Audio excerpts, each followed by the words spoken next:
Jaafar Nimeiry was one of the most powerful and controversial leaders in the modern history of Sudan. He ruled the country for 16 turbulent years, from 1969 until 1985. His leadership transformed Sudan politically, economically, and socially, but it also left deep divisions that still echo today.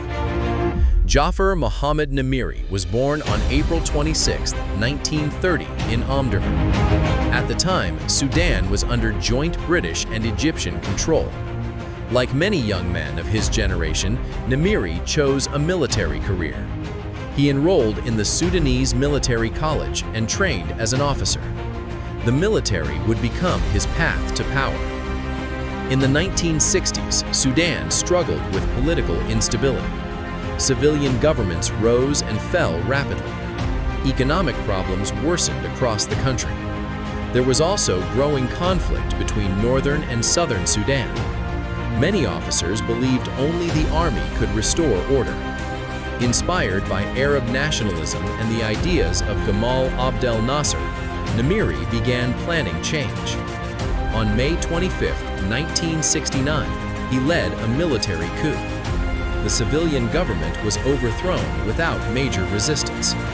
At just 39 years old, Nimeiry became Sudan's new leader.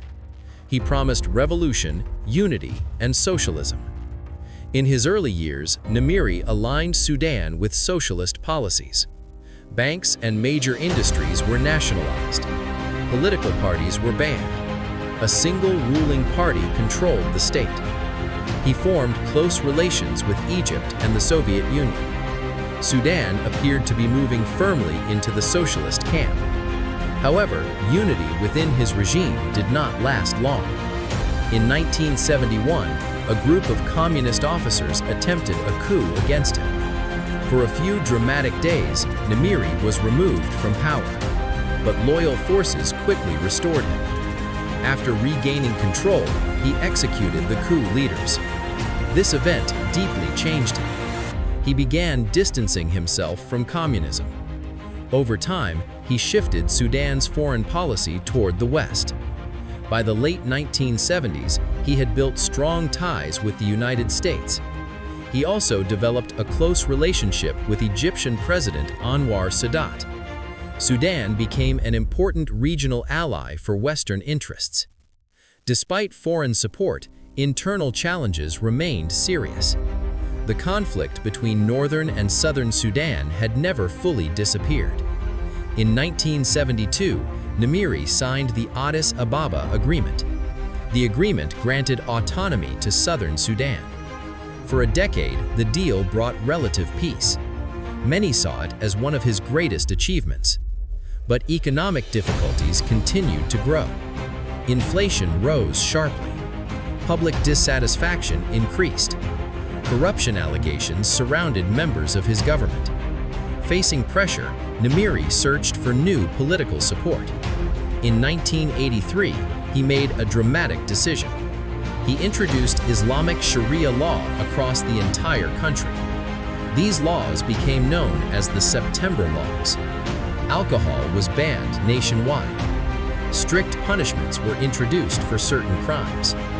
The move pleased some Islamic groups in the north, but it angered many in the largely non-Muslim south. The autonomy agreement with the south was effectively canceled. Armed resistance quickly re-emerged. The Second Sudanese Civil War began. The country once again descended into violence. At the same time, famine and economic crisis devastated large regions. Protests erupted in major cities. Students, workers, and professionals demanded change. By 1985, anger against Nimeiry had reached a boiling point. In April of that year, he traveled abroad on official visit. While he was away, mass demonstrations filled the streets. The military leadership decided not to defend him. Instead, they removed him from power. After 16 years, his rule ended suddenly. Nimeiry went into exile in Egypt. For years, he lived quietly outside Sudan. In 1999, he was allowed to return home. he no longer held political influence. Sudan had changed dramatically since his fall. Jaafar Nimeiry died on May 30, 2009 in Khartoum. His funeral drew both supporters and critics. Some remembered him as a strong leader who sought national unity. Others blamed him for deepening divisions and fueling civil war. His legacy remains complex and debated. He ruled with confidence and determination, yet his shifting ideologies created uncertainty. He moved from socialism to Western alignment. He later embraced Islamic law as a political strategy. Each shift reshaped Sudan's future. Under his leadership, Sudan experienced peace agreements and renewed wars. It saw modernization efforts and economic decline. It witnessed both political repression and attempts at reform.